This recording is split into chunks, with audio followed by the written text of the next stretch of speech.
all the parents, very good morning. And आज हम बहुत स्पेशल ओकेजन में हैं एंड ये ब्यूटीफुल जो वेबिनार है आज का, special parenting for differently abled children.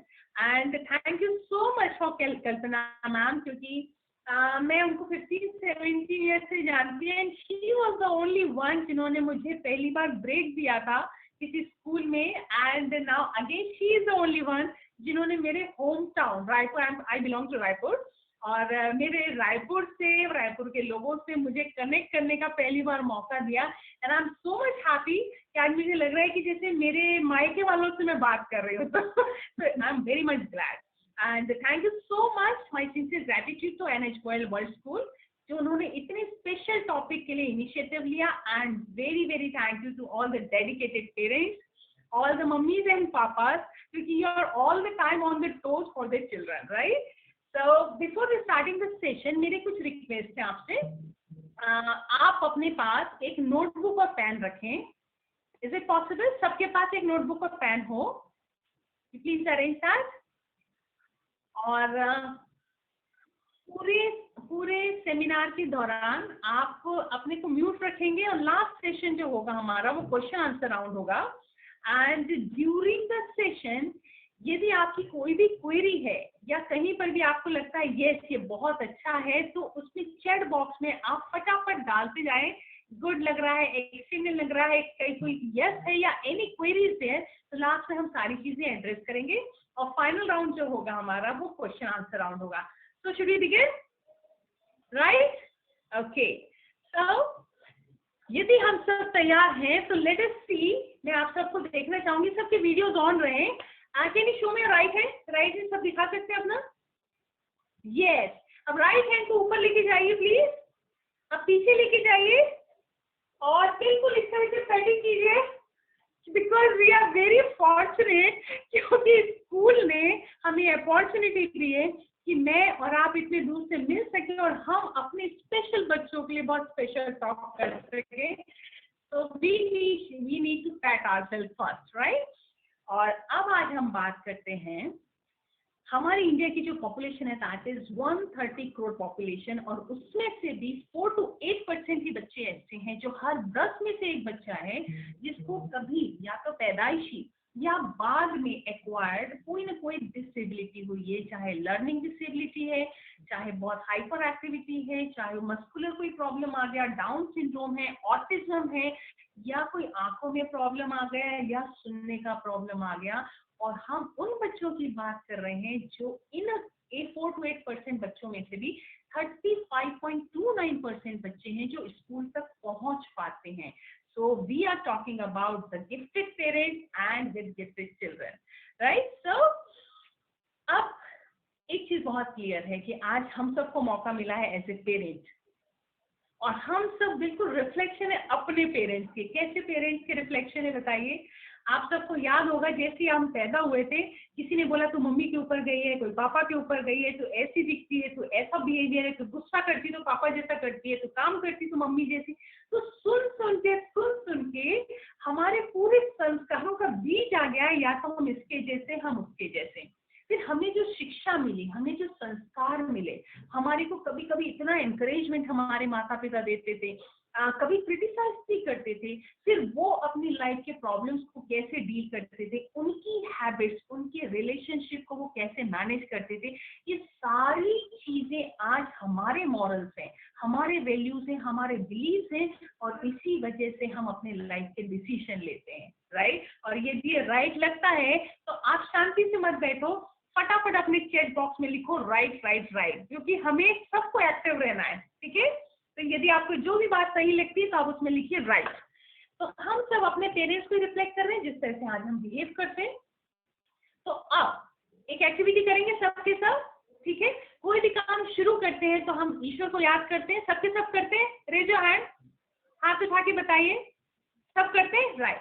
तो अब हम काम शुरू करने से पहले एक चीज याद रखें कि हम कौन और ऊपर वाला, यदि दोनों को मिला लेंगे तो हमारा काम कैसा होगा? परफेक्ट होगा।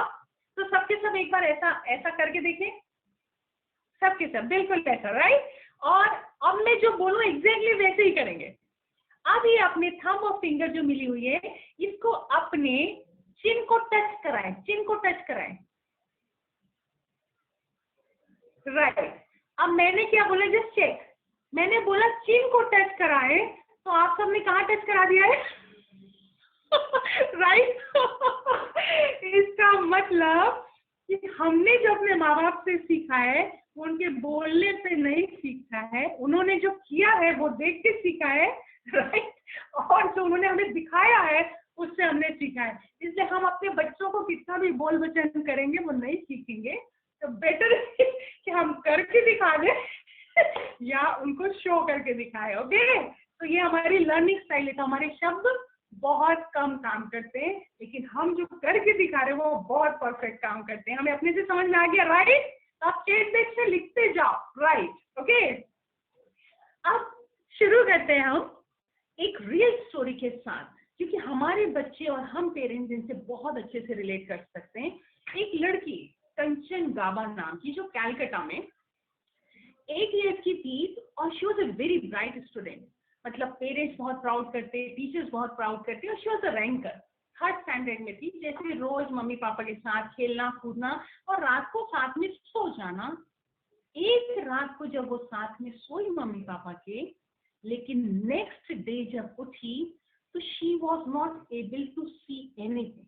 उसको दिखाई देना बंद हो गया। पेरेंट्स घबरा गए कि क्या हो गया, भागे भागे डॉक्टर के पास गए, और जब डॉक्टर के पास गए तब पता चला कि ये जो बच्ची है, ये बच्ची, इसको ग्लूकोमा और रेटाइनल डिटैचमेंट हो गया, जिसकी वजह से ये बच्ची अब कभी भी देख नहीं पाएगी। सो पेरेंट्स ने क्या किया, पेरेंट्स ने पूरा उनको पेरेंट्स ने क्या किया कि उसके लिए फिर सारे डॉक्टर्स को खोजा। मतलब इतनी खोजबीन की कि मेरी बच्ची का इलाज कैसे हो, इतनी ब्राइट बच्ची है। पूरे सारे इंडिया के डॉक्टर्स, बेस्ट डॉक्टर्स ढूंढ लिए, सारे मस्जिद चले गए, गुरुद्वारा चले गए, मंदिर चले गए, लेकिन कुछ नहीं हुआ। और ये बच्ची जब अपनी लाइफ के बारे में बताती है कि मेरी लाइफ का सबसे टफ टाइम वो 1 साल था जब मेरे माता पिता ने एक्सेप्ट नहीं किया कि मैं ब्लाइंड हो चुकी हूँ। और जब मैं उनको रात भर रोते हुए देखती थी, वो खाना नहीं खा पाते थे, वो पूरे समय फोन पे इस डॉक्टर का उस डॉक्टर का पता करते थे। एंड वो वाला 1 साल का समय मेरी लाइफ का सबसे ज्यादा टफेस्ट टाइम था। और 1 साल के बाद जब मेरे माता पिता ने एक्सेप्ट कर लिया कि मेरी बच्ची का कोई इलाज नहीं हो सकता, तब उन्होंने मुझे ब्लाइंड स्कूल में एडमिशन दिलाया। और जब मैं वहां पर पढ़ना शुरू की तो एसएससी में 10th स्टैंडर्ड में मैंने 10th में फर्स्ट रैंक लाई डिसेबल्ड बच्चों के ऊपर। और उसके बाद मैंने फिर कॉलेज एडमिशन लिया, एलएलबी किया, फिर एलएलएम किया, और उसने पीएचडी किया। और उसके बाद वो रुकी नहीं, उसके बाद उसने ट्रैकिंग ज्वाइन किया, उसने माउंटेनियरिंग सीखा, उसने रॉक क्लाइंबिंग सीखा, उसने रिवर राफ्टिंग भी सीखा। और जब उसके माता पिता हर जगह उसको लेके जाते थे, अड़ोसी पड़ोसी बोलते थे, ये बच्ची को दिखता नहीं, आप क्यों इतना मेहनत करते हो, क्यों इतना खर्च करते हो। तब उसके माता पिता बोलते थे कि कल को यदि हम नहीं रहेंगे तो क्या आप इसके साथ रहेंगे उसको खाना खिलाने के लिए? आज हम जो करना चाहते हैं हमें करने दो, और हम उसके साथ जब तक आखिरी सांस से हम खड़े रहेंगे। और you can not believe that कि वो लड़की कैलकाटा में हाई कोर्ट में उसने प्राइवेट अपनी प्रैक्टिस शुरू कर दी, लॉयर बन गई। और उसके बाद वो सारे अंडर प्रिविलेज लोगों के लिए काम करना शुरू किया। और वो गाइड में उसने नेशनल और इंटरनेशनल लेवल पे पूरे गर्ल्स को उसने लीड किया, जिसकी वजह से उसको 2 बार प्रेसिडेंट अवार्ड मिल चुका। और अब ये बताओ कि यदि ये बच्ची, जिसको 8 साल की उम्र से दिखाई देना बंद कर दिया, और हमने अब भी देखा कि हम जो देखते हैं हम वही सीखते हैं, मतलब इसका कितना बड़ा लर्निंग इंस्ट्रूमेंट ब्लॉक हो गया, फिर भी यदि ये मनोबल रहा और माँ बाप ने यदि उसको पूरे समय सपोर्ट किया, तो हम एक प्रेसिडेंट अवार्ड में तो हम दुनिया को पूरा छान मारेंगे, 2 प्रेसिडेंट अवार्ड जीत गई। इसका मतलब क्या हुआ? अब बताइए आप मुझे कि यदि ये बच्ची इतना आगे बढ़ पाई तो who was in the backbone, उसके पीछे कौन था? आप यदि अपने जवाब में, आप अपने चैट बॉक्स में रहिए और उसमें मेरे क्वेश्चन का आंसर दीजिएगा, ठीक है? किसने इस बच्ची के अंदर वो सफलता के बीज डाले होंगे, अपने चैट बॉक्स में डालिए। किसने उसके सपनों में जान भरी होगी, किसने उसको इतनी शक्ति दी होगी कि मेरी बच्ची बस तू बढ़ते जा बढ़ते जा बढ़ते जा, मैं हमेशा तेरे पीछे हूं, कभी हाथ नहीं छोड़ूंगा। किसने उसके पंखों में हवा भरी होगी, जान भरी होगी, और कैसे उसको अंदर इतनी ताकत भरी कि कोई भी ताना मिला, कोई भी घूर घूर के नजरें उसको देखेगी, कोई भी तुझे रिजेक्ट करेगा, बेटा हम तेरे साथ है, तू हर चीज को सुनना, सहन करना, लेकिन अपने लक्ष्य को नहीं छोड़ना। कौन थे वो जो उसके बैकबोन बन के रहे? और मेरे ख्याल से हम सब का आंसर होगा कि उसके माता पिता। इसके सिवा दुनिया में और इतनी शक्ति किसी इंसान के पास नहीं है कि अपने बच्चे को चाहे कुछ भी हो जाए अंतिम सांस तक छोड़ेगा नहीं। और इसी के लिए, क्योंकि हम अब सेशन शुरू करते हैं, पहले हम चेक करें कि जैसे कंचन के माता पिता थे और आज हमारे बच्चे को यदि लर्निंग डिसेबिलिटी है, हाइपर एक्टिविटी है, ऑटिज्म है, थोड़ा सा देख नहीं पाता, थोड़ा सुन नहीं पाता, थोड़ी भी डिसेबिलिटी है, हम माँ बाप क्या कर सकते हैं? आप सबके पास पेपर पेन है, राइट? अपने वीडियोस ऑन कर लीजिए क्योंकि मैं आपको देखना चाहती हूँ। ओके, और अब जो मैं आपको एक्टिविटी देती हूँ, आपको सिर्फ मैं 40 सेकेंड्स होंगी, और 40 सेकेंड्स के अंदर आपके पास जो पेपर है, पेन रखिए, बॉडी पोजीशन बिल्कुल परफेक्ट रहिए, एकदम स्मार्ट बन के रहिए, और उसके बाद जैसे ही मैं आपको स्टार्ट बोलूंगी, स्टार्ट बोलते ही आपको अपने पेपर के ऊपर बस पेन से डॉट्स बनाने हैं। क्या बनाने हैं? डॉट्स। ओके, जैसे मैंने स्टार्ट बोला, फुल फोर्स के साथ पूरी तरह से डॉट्स बनाने शुरू करना। डिजाइन नहीं बनाना, लाइन नहीं बनाना, कोई रंगोली नहीं बनाना, बस आप डॉट्स बनाना, पेपर को फुल करना। I give you only 40 seconds, और 40 सेकेंड्स के बाद जैसे मैं स्टॉप बोलूंगी, स्टॉप बोलते ही आप अपनी पेन को छोड़ देंगे, राइट? लेकिन गेम शुरू करने से पहले ये मुझे बताएं, आपको चैट बॉक्स में आप डालेंगे 40 सेकेंड के टाइम में आप कितने डॉट्स बना सकते हैं। अपने चैट बॉक्स में डालिए, आपको सिर्फ 40 सेकेंड मिलेगा, आप कितने डॉट बना सकते हैं आप चैट बॉक्स में डाल दीजिए, अपना नंबर सोच लीजिए, और जो पेपर है उसके ऊपर लिख लीजिए, मैं 30 बना सकता हूँ, 40 बना सकता हूँ, 10 बना सकता हूँ, जो आप बना सकते हैं वो पहले लिख लीजिए पेपर के ऊपर। हाँ, अपने अपने नंबर लिख लीजिए। डन? चलो, अब गेम का रूल है कि जैसे मैंने स्टार्ट बोला, स्टार्ट बोलते ही साथ full force, full energy, full power के साथ डॉट टक टक टक टक टक टक शुरू कर देना। रूल नंबर 2 कि जब स्टार्ट करोगे तो काउंटिंग नहीं करोगे, 1 2 3 4 5 6 7 8 9 10, नो काउंटिंग, बस करते ही जाओगे। एंड रूल नंबर 3 कि पूरे 40 सेकेंड तक ना लेफ्ट देखना, ना राइट, ना अप, ना डाउन, बस अपना काम करते जाना। डन? राइट? अब हम टाइम शुरू करते हैं। Time start now. Start. Full force, full energy, full power के साथ पूरी जान लगा दो, काउंटिंग नहीं करना, पूरा पेपर भर दो, पूरा पेपर, यस, पूरे फोर्स के साथ, पूरी एनर्जी, पूरा पावर, सब कुछ लगा दो, full force, full power, full energy. 10 9 8 7 6 5 4 3 2 and 1. Stop. Just stop. Just stop. Okay. अब आप अपने पेपर को बहुत प्यार से देखो और उसके ऊपर वो नंबर देखो जो अभी आपने 40 सेकेंड के पहले भरा था कि मैं कितने बना सकती हूँ, और टैली करो कि जो नंबर लिखा है उस नंबर से कम बनाया या ज्यादा बनाया। ज्यादा बनाया तो हैंड रेज करके बता दो मुझे। ज्यादा?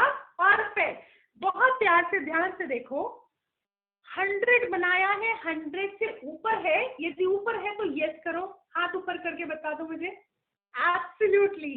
और प्यार से देखोगे और अपने आज बच्चों से काउंट करवाओगे तो याद रखना ये कम से कम 200 होगा, कम से कम 200। और यदि आप चेक करोगे तो आपने, किसी ने लिखा होगा 30, किसी ने 40 और किसी ने 60, 100 से ऊपर किसी ने नहीं लिखा।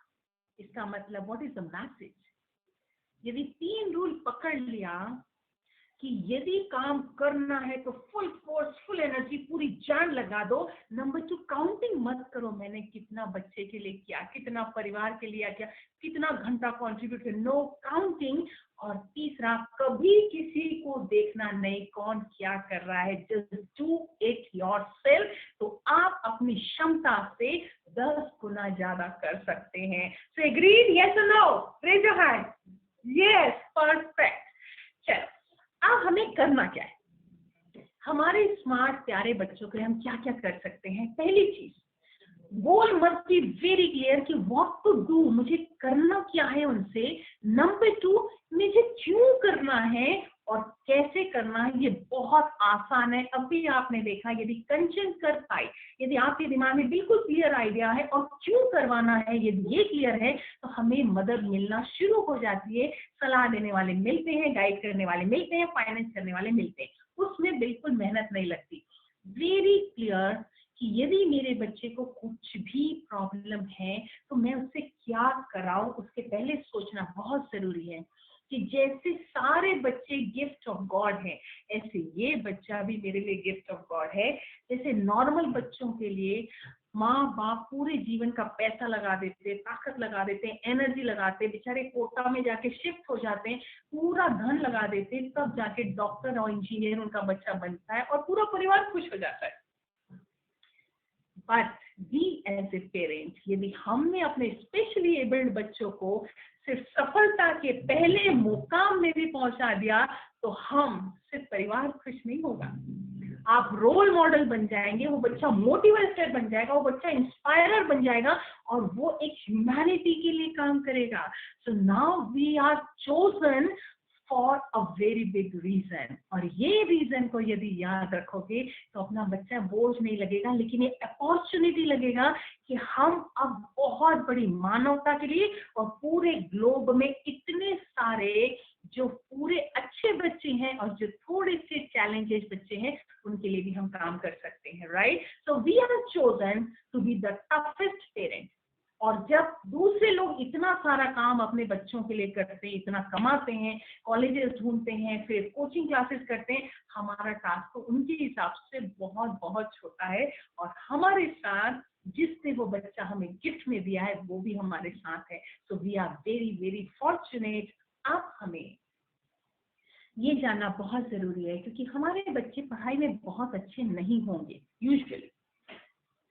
आपको एक बता दूं, 1500 पेरेंट की एक यूएस में रिसर्च हुई थी, एक स्टडी हुई जो दुनिया के सबसे ज्यादा पावरफुल और सक्सेसफुल इंसान है, सिर्फ 1500 की लिस्ट निकाली और उसमें देखा गया कि ये इनकी सक्सेस कहाँ पर है, इनकी हेल्थ कैसी, इनका बैंक बैलेंस कितना, इनका फाइनेंस कितना, इनकी कंपनीज में कितने लोगों को सैलरी मिलती है और इनका एकेडमिक अचीवमेंट कितना। जब 1500 के मोस्ट सक्सेसफुल लोगों की लिस्ट निकाली गई तो आपके लिए बहुत सरप्राइजिंग होगा कि उसमें से सिर्फ 4% लोग ऐसे थे जो दुनिया के सबसे सक्सेसफुल है लेकिन एकेडमिक करियर में A+ वाले बच्चे थे। यूजुअली ये सारे बच्चे B, C, D और कोई तो माइनस में थे। नाउ रिमेंबर कि अब हमारे पास 96% चांसेस है कि हम हमारे बच्चे को सक्सेसफुल बना सके और दुनिया के सामने एक माइलस्टोन के समान हम रख सके। तो अब हम कैसे ट्रांसफॉर्म करें? Now the task is disability को ब्लेसिंग में हम कैसे ट्रांसफॉर्म कर सकते हैं। तो इसके लिए बहुत सिंपल सिर्फ 5 ही पॉइंट्स हैं और ये 5 पॉइंट को बहुत ध्यान से सुना, अंतर उतार लिया। बीच में कोई भी क्वेश्चन है तो आप चैट बॉक्स में डाल देना क्योंकि ये आपके और आपके बच्चों के लिए बहुत बड़ा मील का पत्थर साबित हो जाएगा।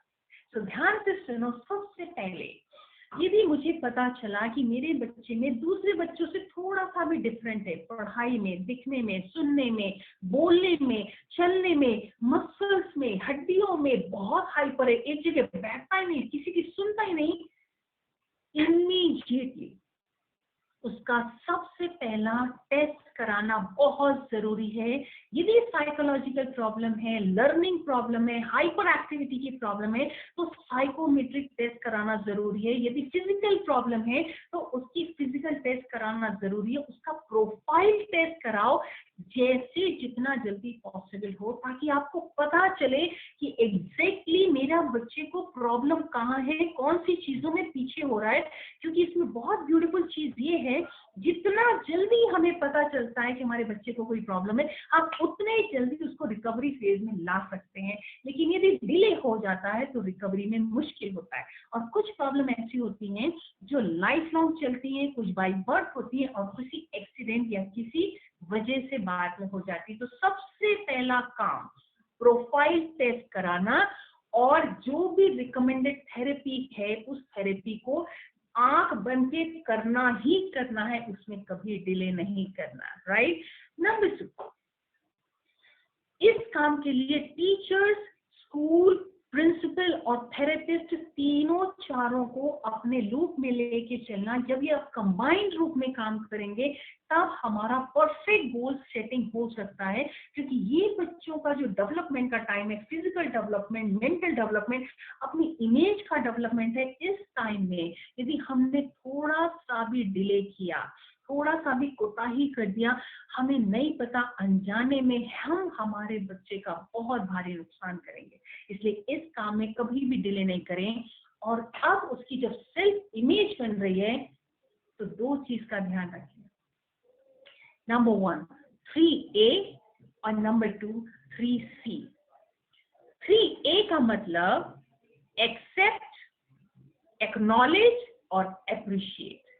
एक्सेप्ट मतलब मेरा बच्चा जो है, जैसा है, जिस कंडीशन में है, एक्सेप्ट कर लो। नहीं तो जैसे कंचन के मन में हमेशा दुख रहा, लाइफ का सबसे दुख वाला पीरियड था कि जब मेरे माता पिता हेल्पलेस हो गए थे, रात रात रोते रहते थे, एक्सेप्ट नहीं करते थे कि मैं अब ब्लाइंड हूं तो हूं, बट व्हाट नेक्स्ट।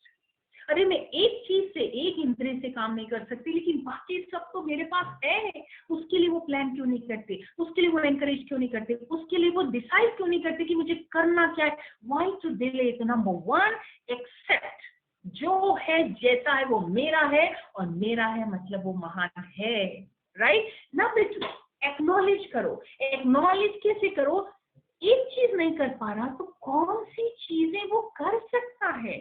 यदि देख नहीं पा रहा तो वो सुन पाता है, वो ब्रेल कर पाता है, वो समझ पाता है, वो फील कर पाता है, वो टच कर सकता है, उसके अंदर सेंसेशन है। ये देखो, एक्नॉलेज करो कि वो क्या क्या बढ़िया कर सकता है। एंड नंबर 3 वेरी इंपॉर्टेंट, जो वो कर सकता है उसको एप्रिशिएट करो। छाती ठोक के बोलो कि मेरा बच्चा ये करता है, मेरा बच्चा टिकटॉक में ये बना पाता है, मेरा बच्चा बढ़िया राइम कर सकता है, वो पोइट्री अच्छा बोल सकता है, ये कर सकता है, वो कर सकता है। छाती ठोक के सारे समाज के सामने बोलो, क्योंकि ये एप्रिसिएशन उसकी इमेज बना रहा है, उसका कॉन्फिडेंस बना रहा है, उसका खुद की नजरों में खुद को ऊपर उठा रहा है। आपके एक एक शब्दों में इतनी ताकत है, उस ताकत को इस्तेमाल करो अपने बच्चे की पर्सनालिटी को बनाने में। क्योंकि इस दुनिया में उसे आगे बढ़ना है, उसको फाइट करना है, उसको सामना करना है, लेकिन आपके एक एक बोल की शक्ति उसका मनोबल बना देगी, राइट। तो 3A पकड़ के चलो, अपने पॉकेट में रखा करो, एक्सेप्ट, एक्नॉलेज एंड अप्रिशिएट। लेकिन कौन से 3 C हैं जो कभी नहीं करना।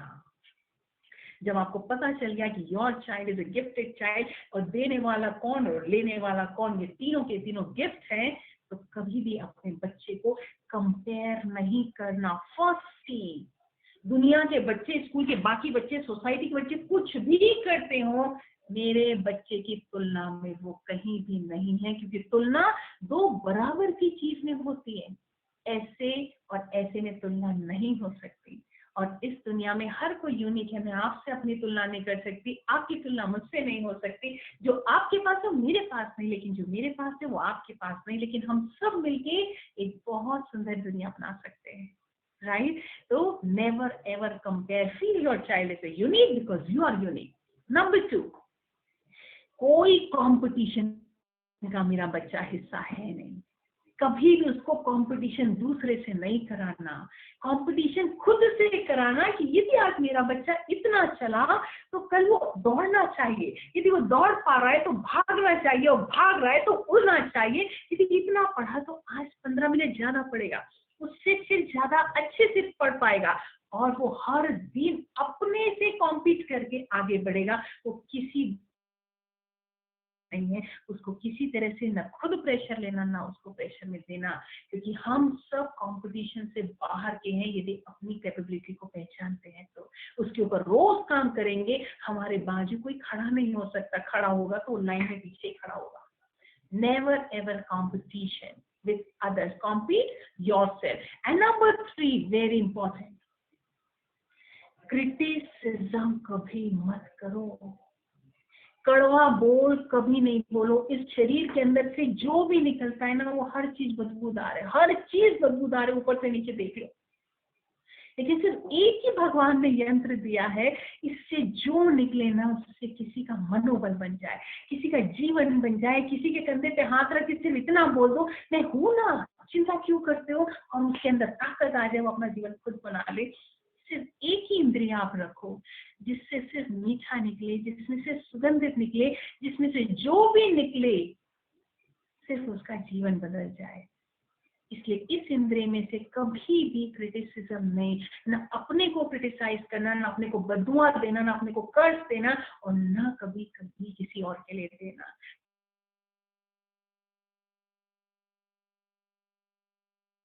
तो क्या यदि हम हमारे बच्चे को सिर्फ एक बार यदि बोलते हैं तू डफर, तू नालायक, तू कुछ नहीं कर सकता, तू हट मैं करता हूँ, एक बार बोला हुआ निगेटिव वचन आपका ऐसे यहाँ मील का पत्थर बन जाता है कि उसको हटाने के लिए आपको 70 बार जिससे भरोसा है। इतनी मेहनत क्यों करें हम? क्यों एक बार भी उसको बोले तू डफर है, तू नालायक है, तुझसे नहीं बनता? क्योंकि उसके बाद मुझे 70 टाइम्स अपने बच्चे को वापस नॉर्मल रेंज में लाने के लिए मेहनत करना पड़ेगा। इसलिए वो रास्ता नहीं अपनाएंगे हम, right? So never ever criticise and focus only on the strength. मैं आपको एक और एग्जांपल देती हूँ। एक लड़की, नाम है उसका चांदनी नायर, अभी यूट्यूब में छाई हुई है वो लड़की, टिकटॉक पे छाई हुई है और इंटरनेट फेम है वो।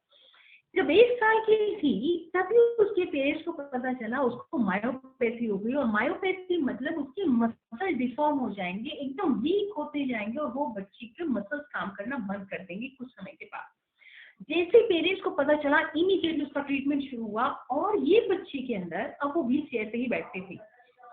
पेरेंट्स ने नोटिस किया कि जब बच्चे टीवी देखती है ना, तो जब सॉन्ग्स आते थे तो सॉन्ग वाला पार्ट में म्यूट कर देती थी और खुद गाना गाना शुरू कर देती थी। जैसे पेरेंट्स ने देखा कि मेरी बच्ची को म्यूजिक में बहुत इंटरेस्ट आता है, इन्हें इमीडिएटली उसको क्लासिक उसने गाना शुरू कर दिया, सीखना शुरू कर दिया, लेकिन कभी भी उसने प्लेटफॉर्म में परफॉर्म नहीं किया।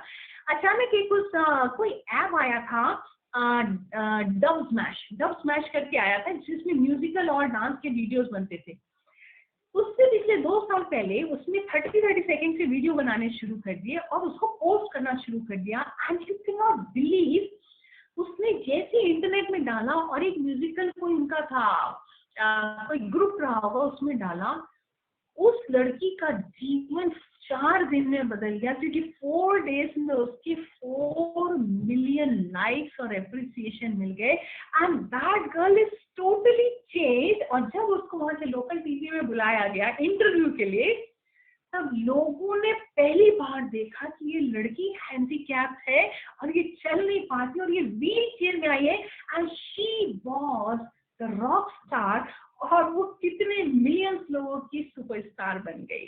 नाउ सी, इट्स ओनली, बच्चों को पहचानो and focus only on the strength. Weakness तो हमारे अंदर भी कितनी देर है, यदि वीकनेस गिनने जाए तो ये जीवन कम पड़ जाएगा, लेकिन हमारी 1 या 2 ताकत इस जीवन को सफल बनाने के लिए बहुत है। इसलिए हमें हमारे बच्चों को बचपन से बारीकी से देखो, उसकी कहाँ लाइकिंग है, कहाँ वो भागता है, कहाँ इंटरेस्ट है, बस वही उसका प्रोफेशन है, राइट? तो focus only on the strength. अब ये हुआ पहला, अवेयरनेस अबाउट द चाइल्ड, पहचानो कि मेरे बच्चे में क्या अच्छा है।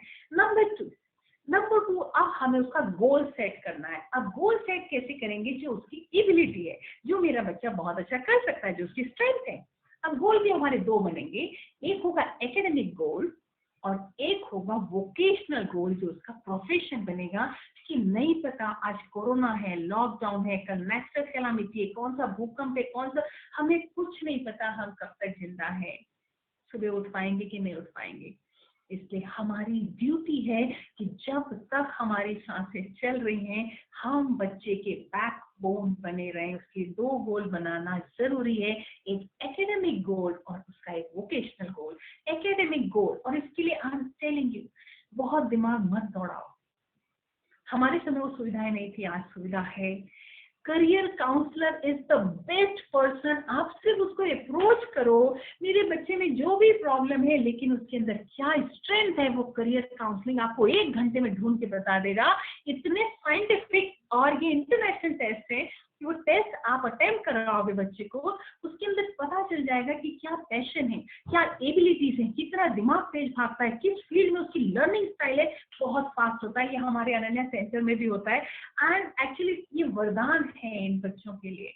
तो अपना दिमाग वेस्ट मत करो, टाइम वेस्ट मत करो। यदि अपना बच्चा 7th 8th तक पहुंच गया, 8 तक भी पहुंच गया, मतलब अब ये टाइम है उसका करियर काउंसलिंग का और उसका प्रोफेशनल गाइडेंस उसकी एबिलिटीज के हिसाब से कराना। बिकॉज अब we are not limited to doctor है, इंजीनियर है, आर्किटेक्ट है, डिजाइनर है, अब तो पूरा ग्लोब हमारा प्लेटफॉर्म है, सोशल मीडिया है। आज मैं आपसे इतनी दूर से कनेक्ट हो गई, 20 साल हो गए मेरी शादी को हुए, 20 साल के बाद मैं पहली बार इस तरह से रायपुर वालों से बात कर रही हूँ। ये मेरे मायके वाले लोग हैं, right. I am so happy and so glad today. मुझे बहुत अच्छा लग रहा है आपसे बात करते हुए। और प्रायोरिटीज हमें फिक्स करना है इनके गोल के हिसाब से। जैसे आपकी करियर काउंसलिंग, रायपुर में बहुत सारे बहुत अच्छे करियर काउंसलर्स हैं। आपके शायद स्कूल में भी, बहुत ब्यूटीफुल स्कूल है आपकी, मैंने विजिट किया था, कल्पना मैम ने कराया था मुझे, वहां पर ये सारी फैसिलिटीज होंगी। तो यदि वहां पर हम काउंसलिंग करवा लें तो हमें पता चलेगा बच्चे की स्ट्रेंथ क्या है, और उसके हिसाब से प्रायोरिटीज फिक्स करना, strategy banana. And remember that strategy बनाने के बाद हर कदम की सफलता, इतने छोटे छोटे कदम लो लेकिन हर कदम की सफलता को आप सेलिब्रेट करो, सबके सामने सेलिब्रेट करो। क्योंकि आज डिप्रेशन, एंजाइटी इतना ज्यादा है, लोगों को मालूम ही नहीं कि उनकी लाइफ में खुशियां हैं कहाँ, क्योंकि वो सेलिब्रेट ही नहीं करती, भाग रहे पैसे के पीछे, रिश्तों के पीछे, बिजनेस के पीछे। दे आर नॉट अवेयर कि बहुत कुछ उनके पास है सेलिब्रेट करने के लिए। आप छोटी छोटी सफलताओं को, यदि बच्चा चलना सीख रहा है सेलिब्रेट करो, यदि बोल रहा है सेलिब्रेट करो, यदि आज लिख रहा है सेलिब्रेट करो। सेलिब्रेशन ब्रेन में रजिस्टर होता है कि you are a happy person. Life में खुशियां खुशियां खुशियां इतनी ज्यादा है, और काउंट करो तो दुख आपको याद नहीं आएगा। इसलिए सेलिब्रेशन इज वेरी इंपॉर्टेंट। और रिमेम्बर, कैसे टास्क आप देखेंगे, रूटीन कंप्लीट कर पाता है कि नहीं। आप अपने गोल खुद सेट करें। बच्चे को आपको इंडिपेंडेंट बनाना है कि सिर्फ रूटीन टास्क कंप्लीट करने वाला बनाना है। उसको फाइनेंशियली इंडिपेंडेंट बनाना है तो उसको किस जगह जॉब कराना है, कहाँ उसकी कैपेबिलिटी फिट करती हैं। फिर उसको फेमस बनाना है तो किस गोल के हिसाब से हमें चलना है। फिर नेशनल फेमस बनाना है कि इंटरनेशनल फेमस बनाना है। वो खुद की दाल रोटी कमाने लायक बने या सोसाइटी को कंट्रीब्यूट करने लायक बने। जैसे ही आप गोल बनाएंगे, आपके ब्रेन की सारी एनर्जी वहां पर फोकस हो जाएगी। लेकिन कोई गोल नहीं बनाया तो दुनिया जो बोल रही है आप उसी तरह से बहते जाएंगे। नहीं, या तो आप मास का काम करो या कुछ खास का काम करो। और चूंकि हम लोग गिफ्टेड लोग हैं तो हमें सिर्फ खास सोचना बहुत जरूरी है। इसलिए अपने बच्चे के गोल, ताकि वो कुछ भी करे तो सोसाइटी को, मानवता का कंट्रीब्यूट करे। और जितने लोग आज, कितने बच्चे जो सुसाइड की बातें सोचते, हमारे पास रोज कम से कम 5 बच्चे ऐसे आते हैं जो बोलते हैं मैम मेरे को मरने के सिवा कुछ नहीं है, लाइफ में सिर्फ दुख ही दुख है। यू कैन नॉट बिलीव, ये मिलियनेयर के बच्चे हैं। और आज मेरे बच्चे का यदि पैर नहीं है, लर्निंग डिसेबिलिटी, हाइपर एक्टिविटी का ट्रीटमेंट चल रहा है, यदि उसकी आंखें नहीं है और वो यदि आगे बढ़ता है तो हमारे पास उनको दिखाने के लिए प्रूफ है कि जब ये बढ़ सकता है मेरे बच्चे, बता तो तू अपने साथ इतना बड़ा न्याय कैसे करेगा। तो हमारे बच्चे रोल मॉडल बनने के लिए हैं उन बच्चों के लिए जो डिप्रेशन में है, अल्कोहल में है और ड्रग में है। तो व्हाई नॉट मी, यदि ऊपर वाले ने चूज किया है कि तुम अपने बच्चे को बनाओ और इन सारे बच्चों के लिए सबक बन जाओ।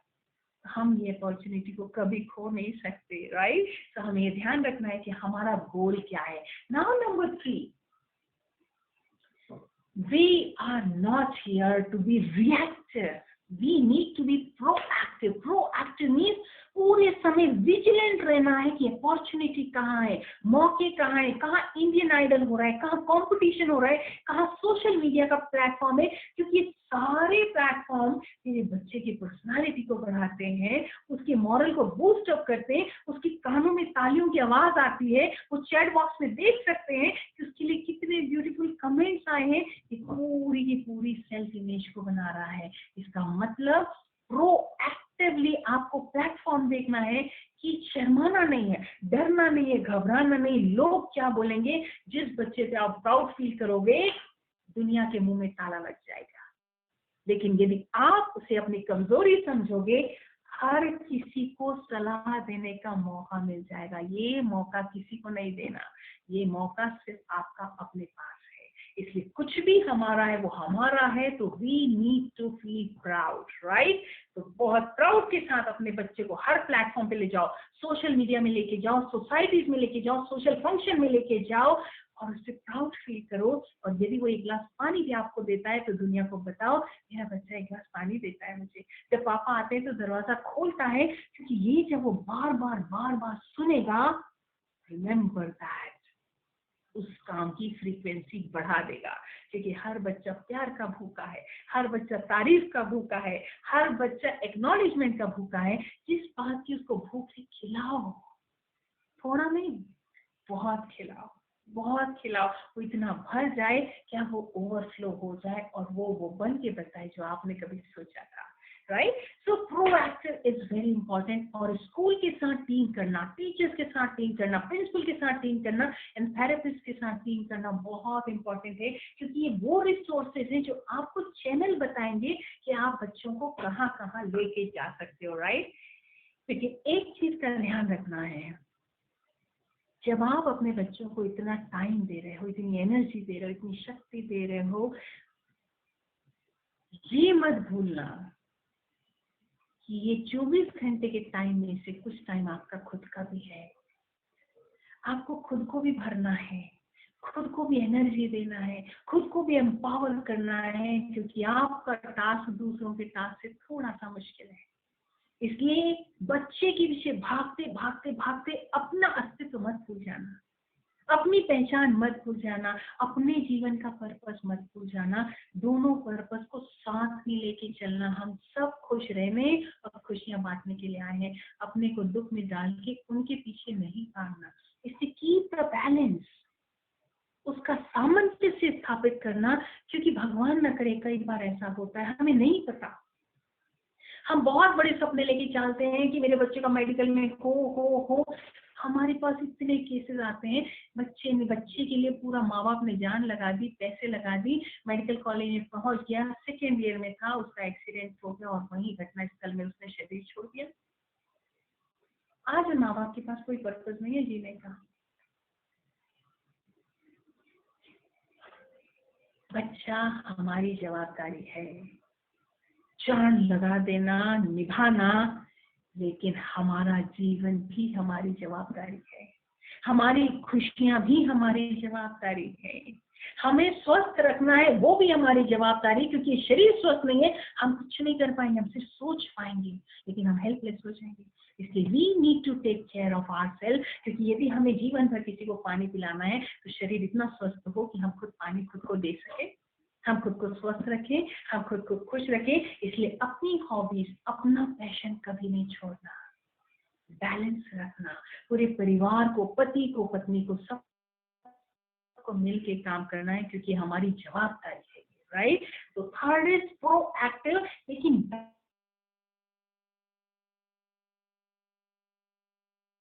नहीं बोलना।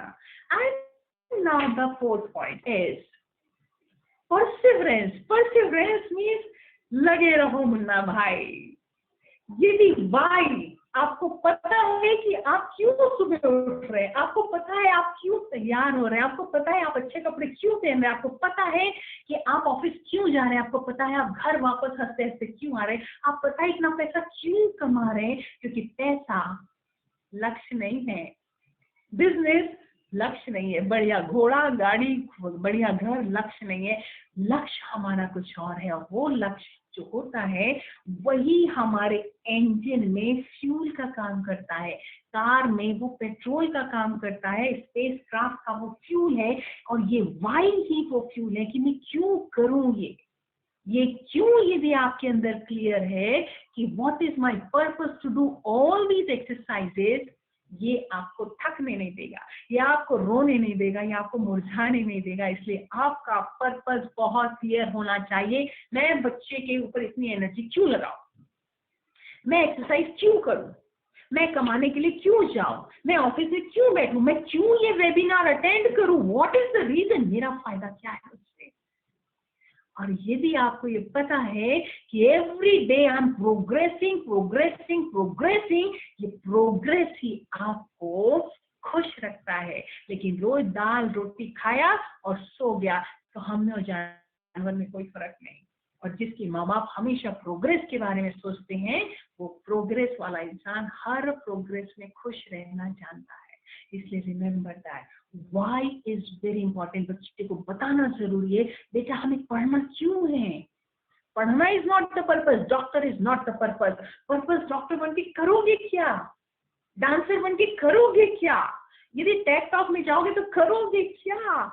इसका मतलब purpose must be very clear, क्योंकि purpose is the pull, push नहीं करो, वो पुल है जो बहुत एक्साइटिंग होता है। तो आपकी लाइफ में भी बड़ा क्लियर होना चाहिए कि क्यों आप कर रहे हैं, क्यों वेबिनार अटेंड करते हैं, क्यों सेमिनार, क्यों स्कूल में, क्यों पीटीएम में।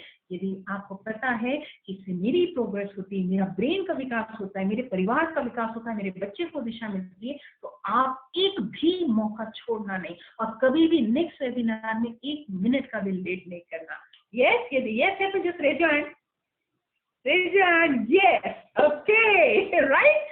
So, हमारे जो बच्चे हैं, ये हमें ऊपर वाले ने बड़ा शॉर्टकट दे के रखा है, राइट? और शॉर्टकट इसलिए है क्योंकि दूसरे के माँ बाप बहुत मेहनत करते हैं, डॉक्टर बनाओ, इंजीनियर बनाओ, साइंटिस्ट बनाओ, फॉरेन भेजो, ये यूनिवर्सिटी वो यूनिवर्सिटी, और पूरा जीवन खपा देते हैं। लेकिन हमने हमारे बच्चे को सिर्फ एक अच्छा इंसान बना दिया, और यदि उसको सफलता के पहले चरण तक भी पहुंचा दिया, तो वो बच्चा खुद सेल्फ मोटिवेटेड हो जाएगा। और ये याद रखो, ये ऊपर वाले का शॉर्टकट है हमें महान बनाने का।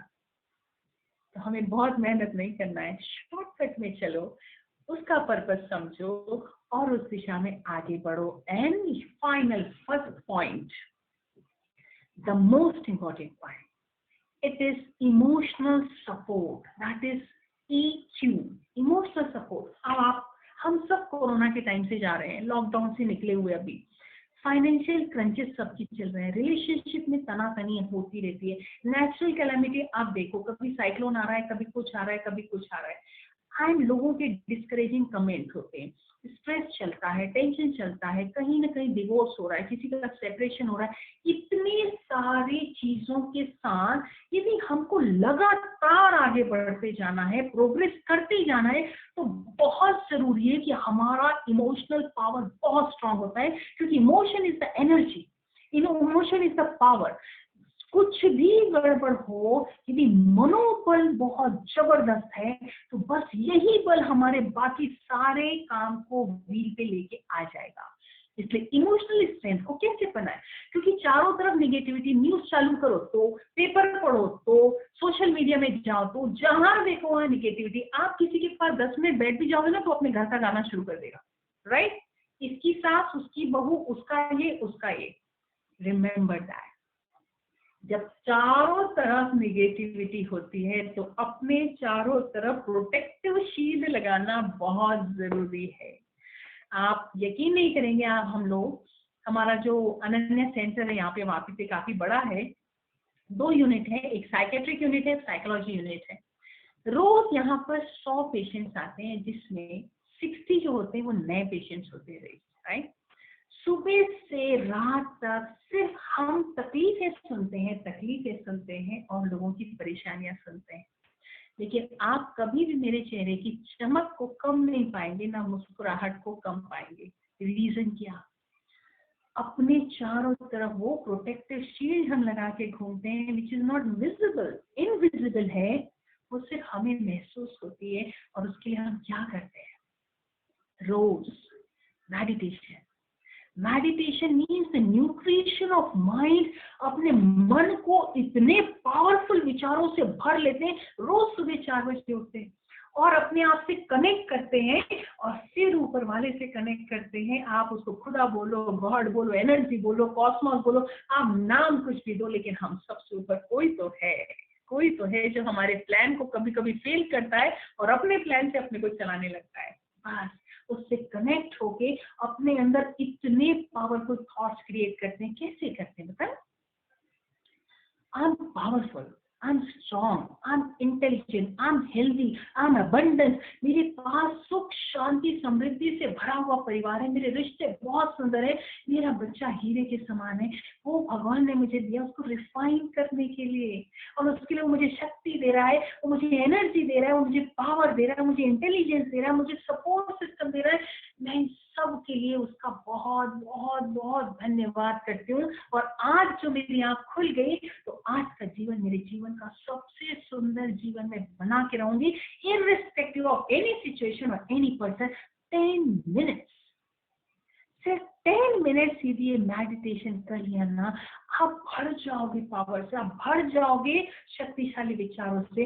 बस यही ताकत आपके बॉडी से रेडिएट होगी, जो रात तक आपके चेहरे की चमक को कम नहीं होने देगी, आपकी मुस्कुराहट को कम नहीं होने देगी। इसलिए meditation is the power, nutritional energy. इस शरीर को हम 4 से 5 बार खाना लेते हैं, टॉप फ्लोर को कम से कम 3 बार खाना जरूर दो। और सबसे पहला meditation is the gratitude meditation. जैसे ही आप खुले बिस्तर पे बैठो और एक बार ईश्वर को धन्यवाद तो करो कि शरीर सलामत है, सर के ऊपर छत है, हम बिस्तर पे बैठे हैं, सुबह खाने को है, पहनने को कपड़े हैं, परिवार वाले आसपास ही सो रहे हैं, हमें शिक्षा मिली, हमारे माता पिता मिले, हमें संस्कार मिले, हमें क्या नहीं मिला। इसके लिए एक बार थैंक्स तो बोलो। आप इतने भर जाओगे कि जब वही रात को लड़ाई करने वाला पति सामने आएगा तो गुस्सा नहीं आएगा आपको। यदि बच्चा सामने आया जिसने रात को ग्लास फोड़ा था, आपको गुस्सा नहीं आएगा,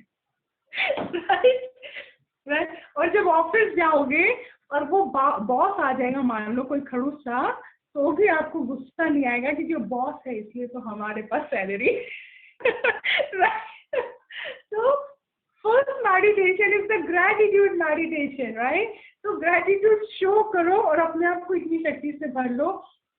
सेकंड मेडिटेशन शाम को 7 बजे, इस दुनिया में पूरे ग्लोब में पता है आपको 750 करोड़ हैं, जिसमें से कुछ अनाथालय में हैं, जो कोरोना के विक्टिम हैं, जिनको टीबी है, जिसको कैंसर है, जो फुटपाथ पे हैं, जो हर पल एक्सीडेंट में मर रहे हैं, और कितने परिवार दुखी हैं, कोई नशा कैलामिटी में है। ये 750 करोड़ दुखी लोग हैं। यदि मैं अकेली इन 750 करोड़ लोगों के लिए 5 मिनट भी गुड वाइब्स भेजती हूँ कि हे ईश्वर, ये सभी सुखी रहें, शांत रहें, समृद्ध रहें, इनका परिवार सही सलामत रहे, यू कैन नॉट बिलीव ऊपर वाला उनको नहीं देगा।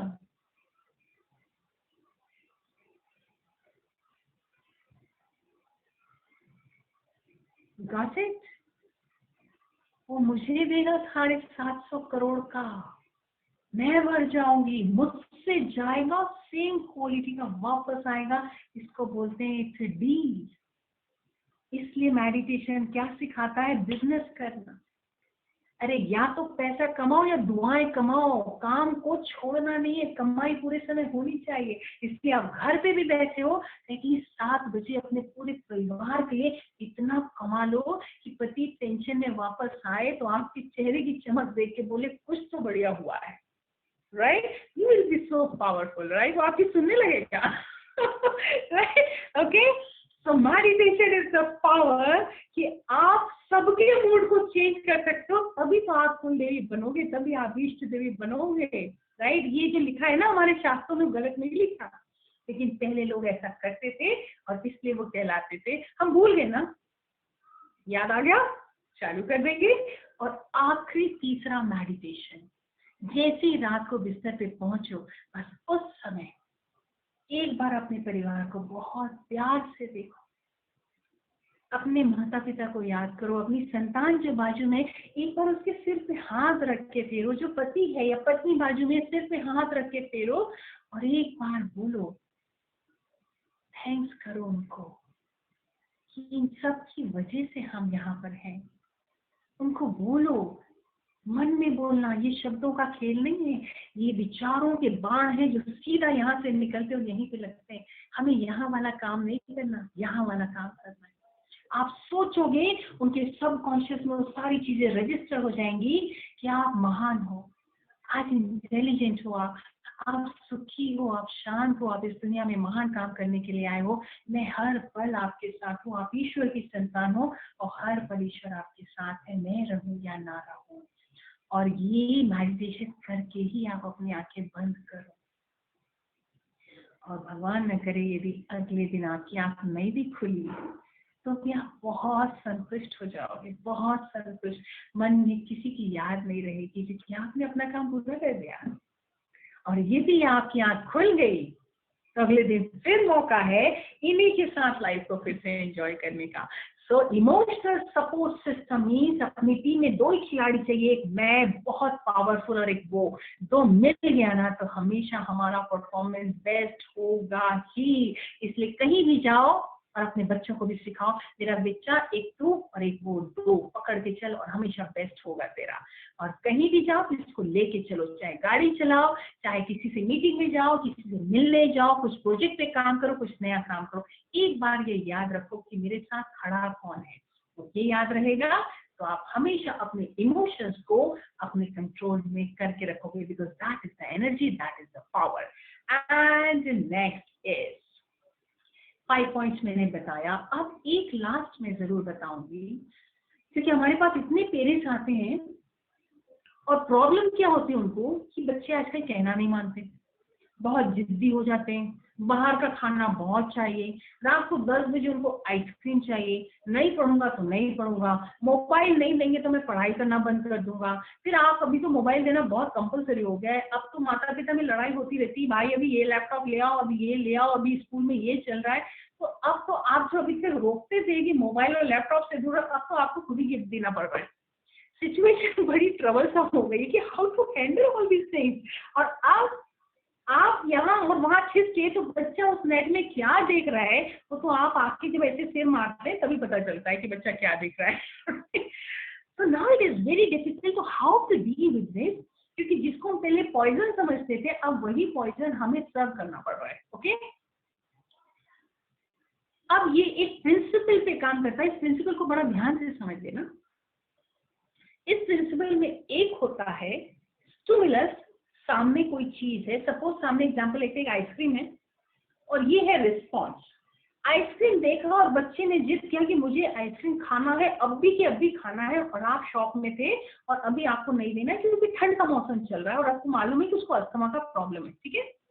अब ये स्टिमुलस है और ये रिस्पॉन्स कर रहा है, आप क्या करेगा, वो रोएगा, चीखेगा, चिल्लाएगा, जमीन पे लौटेगा और वही दुकान का सामान उठा के फेंकना शुरू करेगा, क्योंकि उसको ये पता है कि जब भी मैं ऐसा करता हूँ तो मेरी मम्मी डर जाती है, और जब डर जाती है और आसपास वालों को देखती है कि वो कैसी किसी आंखों से देख रहे हैं तो मेरी मम्मी तो दिलाती है। स्टिमुलस और रिस्पॉन्स के बीच में बच्चे का एक बिलीफ बना हुआ है कि जब जब मैं रोता हूँ, चिल्लाता हूँ, सिर माथा मारता हूँ, या मैं बोलता हूँ मैं 4थी मंजिल से कूद जाऊंगा, मैं चाकू उठा के मार लूंगा अपने आप को, ये डर जाते हैं और ये मेरे को दिला देते हैं। रिमेंबर, स्टिमुलस, रिस्पॉन्स और उसके बीच में है बिलीफ सिस्टम बच्चे का। हम हमेशा कोशिश करते हैं कि उसका रिस्पॉन्स बदल जाए, उसका रिस्पॉन्स बदल जाए, लेकिन जब तक वो बिलीफ नहीं बदलता वो रिस्पॉन्स नहीं बदलता। ये बच्चा तो सुनता ही नहीं है, ये तो कहते ही नहीं है। हम उसको 2 दिन नहीं दिए, बोला मैं खाना नहीं खाऊंगा, मैम वो 2 दिन तक खाना नहीं खाया। मैंने बोला अच्छा, कुछ भी नहीं खाया, नहीं मैम वो बीच में वेफर खा लेता था लेकिन खाना नहीं खाया। अच्छा, वेफर खा लिया, खाना नहीं खाया, पेरेंट्स परेशान। रिमेम्बर, यदि किसी भी बच्चे का रिएक्शन चेंज करना है, उसका गुस्सा कंट्रोल करना, उसके व्यवहार को कंट्रोल करना है, तो व्यवहार पे फोकस नहीं करके उसके बिलीफ सिस्टम को तोड़ना होगा, जो हमने बचपन से डाल के रखा कि जब वो रात को डिमांड करता या कोई भी चीज की डिमांड करता, ये छोटी छोटी पेंसिल रबर की डिमांड करता था, उसने बोला और हमने दे दिया, बोला और हमने दे दिया, उम्र के साथ उसकी डिमांड बढ़ गई और आज हम नहीं दे सकते। आज बोलेगा मुझे आईफोन चाहिए, आज बोलेगा मुझे ये ब्रांड के शूज ही चाहिए, आज चाहिए, अभी के भी मुझे गिटार चाहिए, आज आप नहीं दे सकते। नॉट पॉसिबल कि आप कितनी भी कॉस्टली चीजें आप उसको दे दें, लेकिन उसका एक बिलीव बैठ गया कि यदि मैं ऐसा चिल्लाता हूँ, ऐसा रोता हूँ और इनको चमकाता हूँ तो ये ऐसा करेंगे। अब आप उसके बिलीफ पे काम करो। याद रखना, ऊपर वाले ने आपके ऊपर ट्रस्ट किया है कि आपसे अच्छा माँ बाप उसका कोई हो नहीं सकता, तो आप अपने दिमाग पे और अपने डिसीजन पे भरोसा करके रखना कि जो आप सोचेंगे बिल्कुल परफेक्ट ही सोचेंगे। यदि आपको अंदर से लगता है ये चीज मुझे इसको नहीं दिलाना, तो याद रखना कि दुनिया का कोई काउंसलर आपको सही सलाह नहीं दे सकता। आप राइट ही सोच रहे हैं, ये नहीं दिलाना है तो नहीं दिलाना, लेकिन नहीं दिलाना है। एक बार डिसीजन लिया तो उस पर फर्म रहो, फर्म रहो, बहुत पोलाइट रहो और बहुत प्यार से उसको वन स्टेटमेंट में समझा देना, बेटा ये इस समय नहीं मिलेगा, दिस इज फाइनल, अब योर वर्क इज डन। अब उसका डिसीजन आएगा, बड़े प्यार से देखना। अब वो रोएगा, चीखेगा, चिल्लाएगा, सोसाइटी को बुलाएगा, सिर पे माथा मारेगा, जमीन पे माथा मारेगा, कोई सामान भी हो सकता है उठा के फेंक दे, आपका मिरर ही तोड़ दे, ये उसका डिसीजन है, बट आपका डिसीजन फाइनल है। सिर्फ वॉच करते रहो कि पिक्चर कितने आगे बढ़ती है। आप जितने साइलेंट, जितने काम और जितने पीसफुल होंगे, आप उतने इफेक्टिव होंगे। क्योंकि यदि आपका रिएक्शन नहीं हो रहा है, 3 मिनट के अंदर शो खत्म हो जाएगा। और यदि ऑडियंस ही नहीं रहेगी तो शो तो हो ही नहीं सकता ना।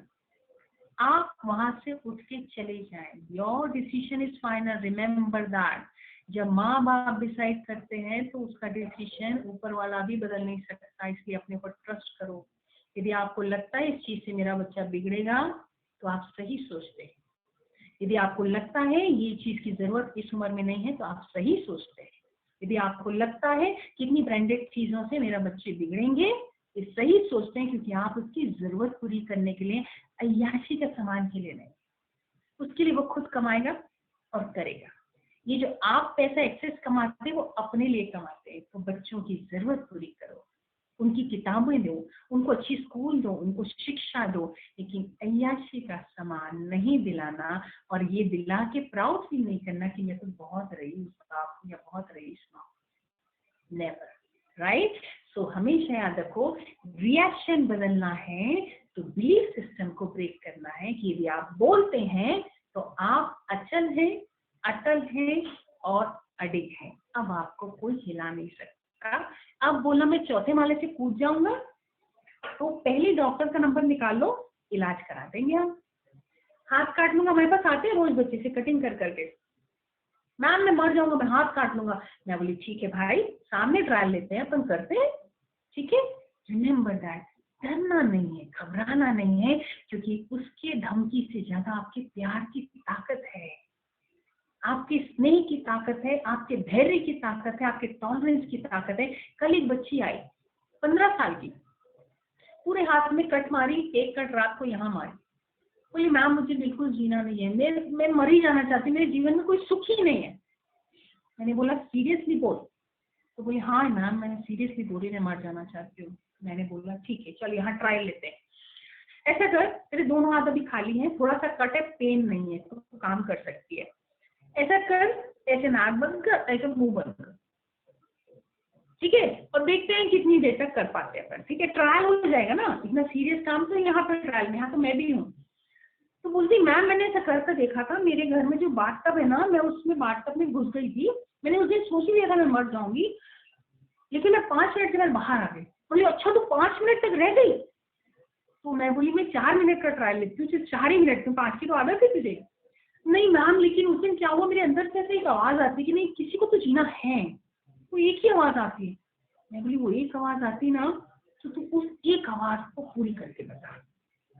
तो पहले जीने का सब ट्रायल मार ले, जब सब कुछ खत्म हो जाएगा ना और फिर वो एक आवाज भी आनी बंद हो जाएगी, तो फिर अपन सोचते हैं कि यार अच्छे तरीके से कैसे मरना है, तो क्या करें। तो बोले ठीक है मैम, वो एक वाले के लिए काम करते हैं, राइट।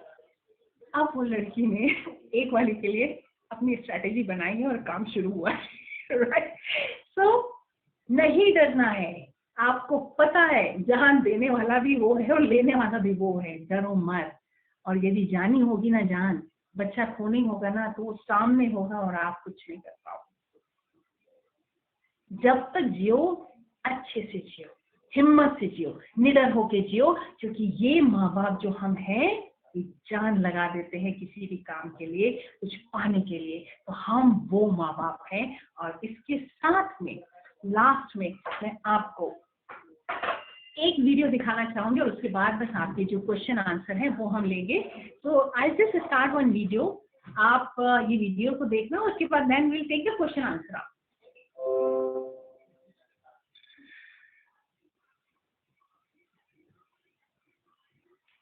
फुल स्क्रीन है।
राइट, सो सबने वीडियो देखा?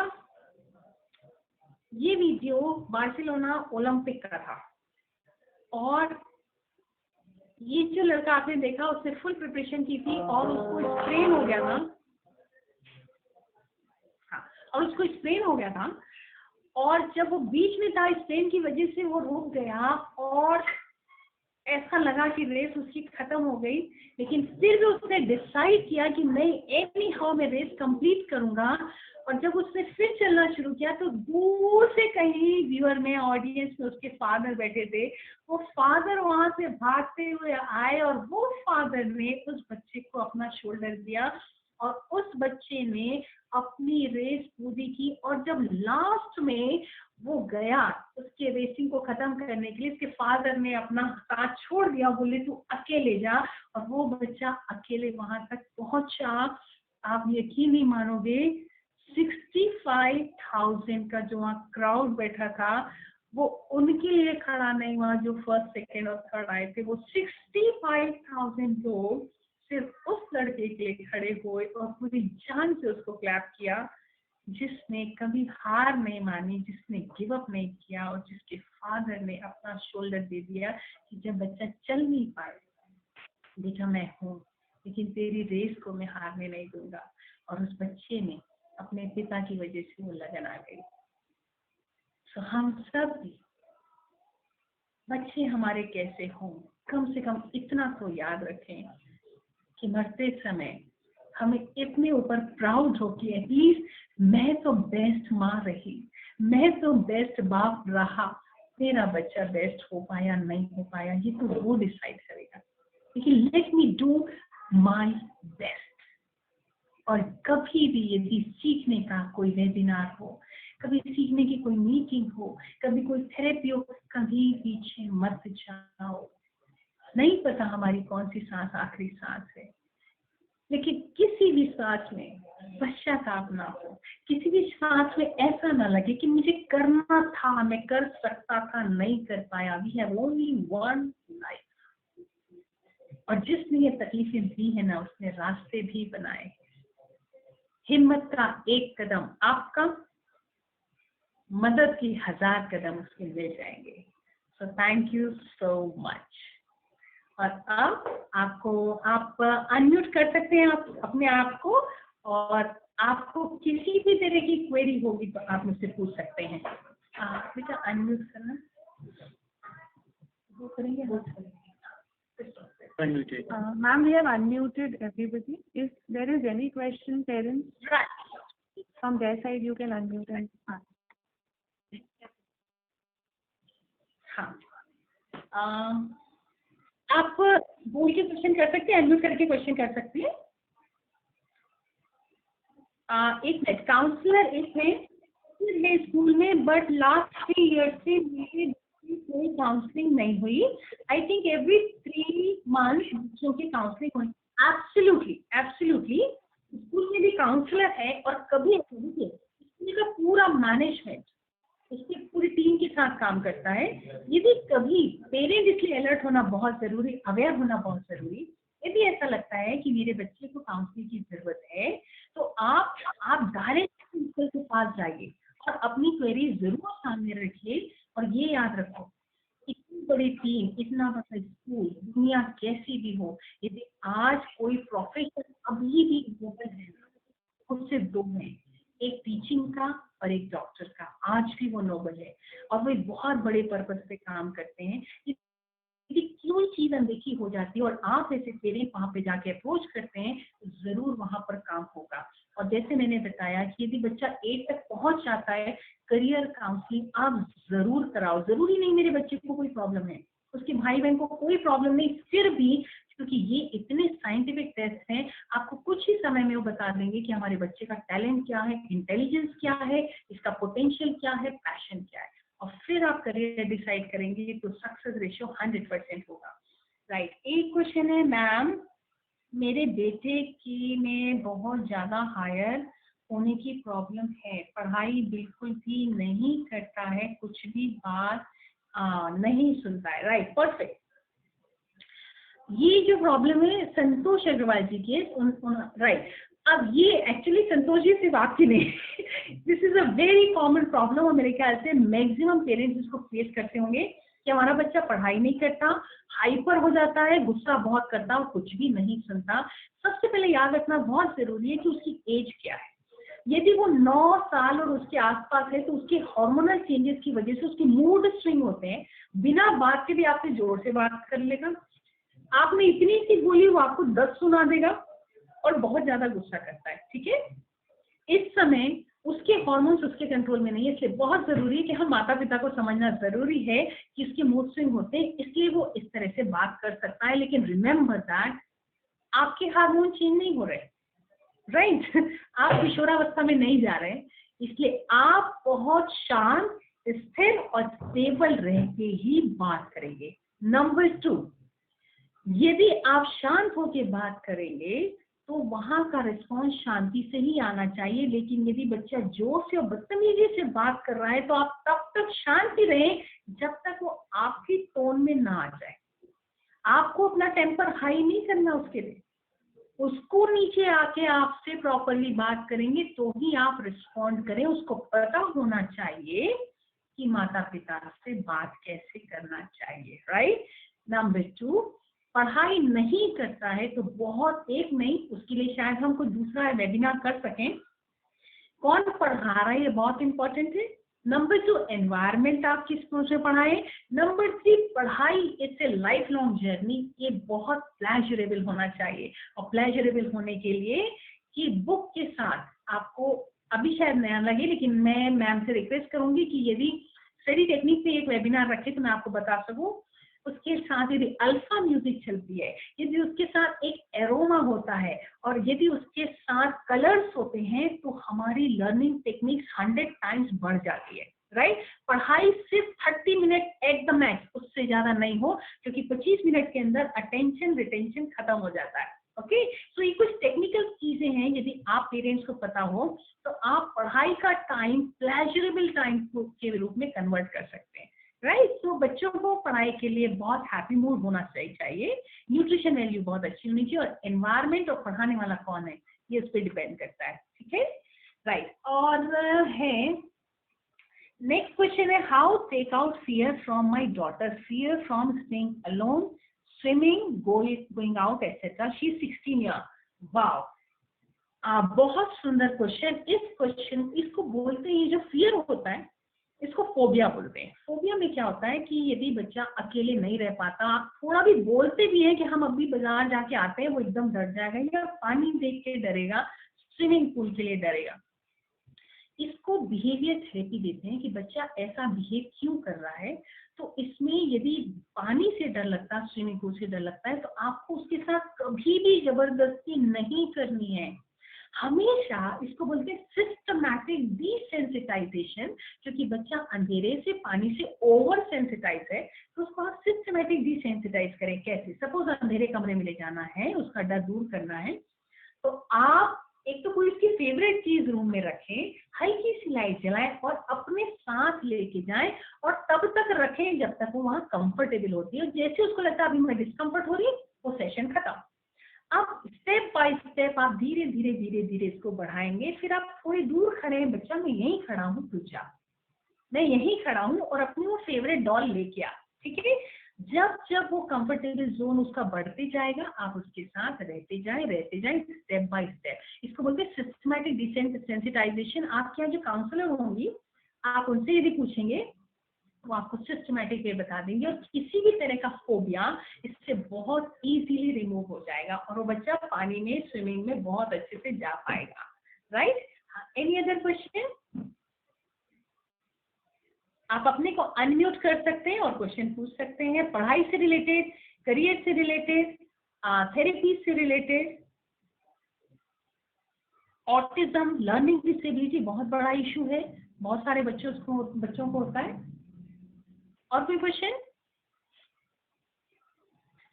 माई डॉटर, हाँ, my daughter is in 8th now, learning disability, absolutely. देखिए बहुत सारे बच्चों का प्रॉब्लम है लर्निंग डिसेबिलिटी। आपको पता है ये बहुत बड़ी खुशखबरी है, क्योंकि ये पैदाइशी प्रॉब्लम होती है, और आपको फर्स्ट और सेकंड स्टैंडर्ड में पकड़ में आना शुरू हो जाती है, जब बच्चे को रीडिंग और राइटिंग या मैथ्स की प्रॉब्लम शुरू हो जाती है। अब यदि अपना बच्चा 8th में आ गया है तो अब उसका करियर का टाइम है, और 8 तक पहुंच गया मतलब वो रीडिंग भी कर पा रहा है और वो राइटिंग भी कर पा रहा है टू द सर्टेन एक्सटेंट, इस समय आपको प्रिंसिपल मैम के टच में जरूर रहना है, क्योंकि बोर्ड ने इनके लिए बहुत सारी फैसिलिटीज दे के रखी हैं।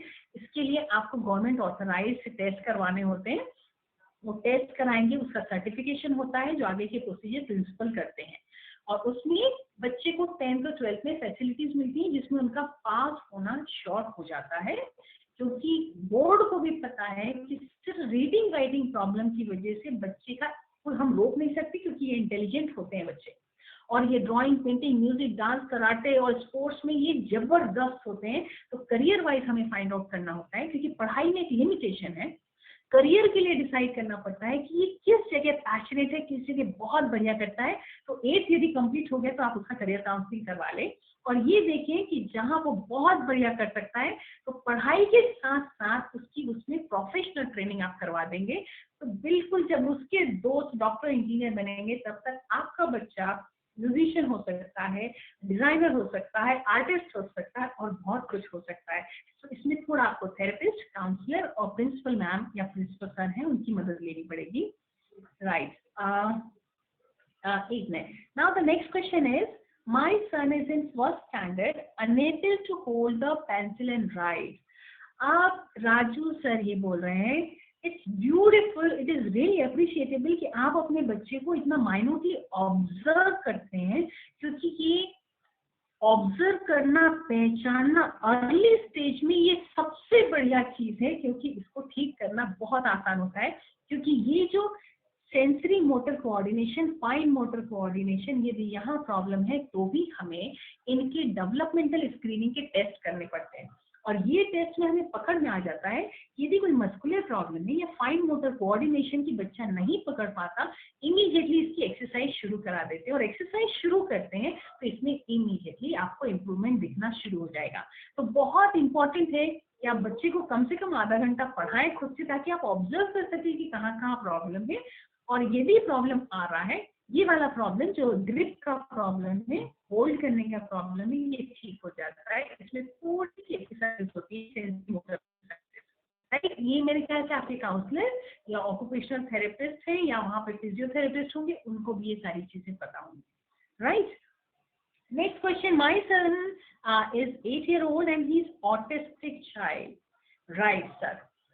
इसमें भी बहुत इंपॉर्टेंट है, फर्स्ट मैंने बताया था अवेयरनेस। ऑटिस्टिक चाइल्ड तब भी आप बोलिए जब वो डायग्नोस्ड हो, और उसमें भी डायग्नोस्टिक्स में बहुत क्लैरिटी होनी चाहिए, सीवियर ऑटिस्टिक है या स्पेक्ट्रम ऑटिस्टिक है, क्योंकि इसमें यदि माइल्ड है, मॉडरेट है और स्पेक्ट्रम ऑटिस्टिक है तो उसके ठीक होने के बहुत चांसेस हैं, इंप्रूवमेंट के बहुत ज्यादा चांसेस होते हैं, राइट। तो इसमें डायग्नोस्टिक टेस्ट जिसमें हम लोग कुछ करते हैं, कार्ड्स टेस्ट आता है, आपके यहाँ भी अवेलेबल होगा, साइकोलॉजिस्ट के पास होगा। तो कार्ड के टेस्ट होते हैं और दूसरे भी टेस्ट होते हैं जो ऑटिस्टिक को चेक करते हैं कि इसमें कहाँ कहाँ प्रॉब्लम है, किस फील्ड में प्रॉब्लम है, और यदि आप इमीडिएटली थेरेपी शुरू करेंगे तो you will start getting very good results, right. And my daughter is 16 years, she does not ride cycle, fear to fall. इसमें भी वही आंसर आएगा, यदि बच्चा डरता है तो एकदम से उसको मत बैठाओ, सिर्फ उसको साइकिल लेके साइड साइड में चलेगी, फिर साइकिल लेके दौड़ेगी, फिर आप बैठेंगे और उसको पीछे बैठाएंगे, फिर उसको आप आगे बैठाएंगे, आओ, और आप पीछे बैठेंगे, राइट। फिर कुछ सिस्टमैटिक डिसेंसिटाइज करते जाएंगे, उसके कंफर्टेबल जोन के हिसाब से वो बच्ची सीख जाएगी, राइट। मैम मैं आपसे पर्सनली मिलना चाहती हूँ, मैं सॉरी हाँ, मैं यहाँ नहीं, ओके राइट, ठीक है, कोई बात नहीं, आप मुझे मेल कर सकते हैं, आप मेरा मेल आईडी भी ले सकते हैं, lavanyapatel.lp@gmail.com। आप मेरे गूगल में भी जा सकते हैं, लावण्या पटेल से, अनन्या सेंटर के नाम से, आप एफबी पेज में भी जा सकते हैं, वहां भी आप डायरेक्ट कांटेक्ट कर सकते हैं, okay. My child is hearing disability, we are doing speech therapy, anything else we can do, perfect. Speech therapy जो आप कर रहे हैं बिल्कुल बराबर कर रहे हैं। हियरिंग डिसेबिलिटी में यदि हो सकता है, आपको डॉक्टर ने सजेस्ट किया होगा हियरिंग एड लगाना, क्योंकि जब वो सुनेगा तो ही वो बोल पाएगा, राइट। तो स्पीच थेरेपी के साथ hearing aid is very important, और वो भी बराबर बिल्कुल परफेक्ट चल रहा है कि नहीं, वो आप चेक करते रहा करो बीच बीच में। स्पीच थेरेपी जो करा रहे हैं बिल्कुल परफेक्ट करा रहे हैं, और 8 रहेगा तो उसमें थोड़ा सा स्लो रिएक्शन होगा, लेकिन उसका भी रिस्पॉन्स रेट धीरे धीरे बढ़ने लगेगा जैसे जैसे वो एडजस्ट होना शुरू करेगा. Okay, my son is, next question, my son is 8 years old and doesn't concentrate in any one thing. Okay, इसमें सर ये है आदित्य साहू. सर इसमें आपको चेक करना पड़ेगा, कॉन्सेंट्रेट तो नहीं करता लेकिन क्या वो एक जगह बैठ पाता है? क्योंकि यूजुअली ऐसा होता है, ये बच्चे ADHD मतलब attention deficit hyper activity disorder होता है यूजुअली, जरूरी नहीं हमेशा. अब यदि वो बच्चा एक जगह बैठ ही नहीं पाता, फोकस ही नहीं कर पाता, तो चेक करो इनकी नोटबुक हमेशा इनकम्प्लीट होगी. आप ये भी चेक करो कि इसके वर्क जो होगा, यदि एग्जाम में क्वेश्चन आंसर देता है तो आंसर उसके इनकम्प्लीट होंगे, और क्लास में कभी इधर बैठ रहा है, कभी उधर बैठ रहा है, कभी इससे बात कभी उससे बात कर रहा है. तो यहाँ पर चेक करना बहुत जरूरी है कि इनकम्प्लीट वर्क हो रहा है, एक जगह बैठ नहीं पा रहा है, आप कुछ भी बोलते हैं तो वो फोकस नहीं करता, वो इधर उधर कर रहा है. तो अब आपका टाइम है कि आप उसकी फिर से ADHD attention deficit hyper activity disorder का एक बार चेक करा लीजिए, ये श्योरिटी के साथ कहीं कुछ प्रॉब्लम तो नहीं है. और यदि कोई प्रॉब्लम नहीं है तो जिनसे आप टेस्ट कराएंगे वो साइकोलॉजिस्ट या काउंसलर जो भी होंगे वो आपको गाइड करेंगे. कॉन्सेंट्रेशन के सिंपल 3 से 4 एक्सरसाइज होते हैं जो बच्चे को रात को सोने से पहले करना होता है, and it's a family ritual. यदि पूरा परिवार करता है तभी बच्चा करेगा, और आप विद इन 15 to 20 days उससे उसके कॉन्सेंट्रेशन में बहुत इंप्रूवमेंट आ जाता है. Right?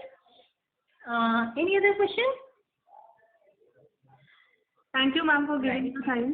Yeah, it was pleasure. Thank you so much. Thank you so much, Kalpana ma'am, and thank you so much, my parents and all the Raipur parents.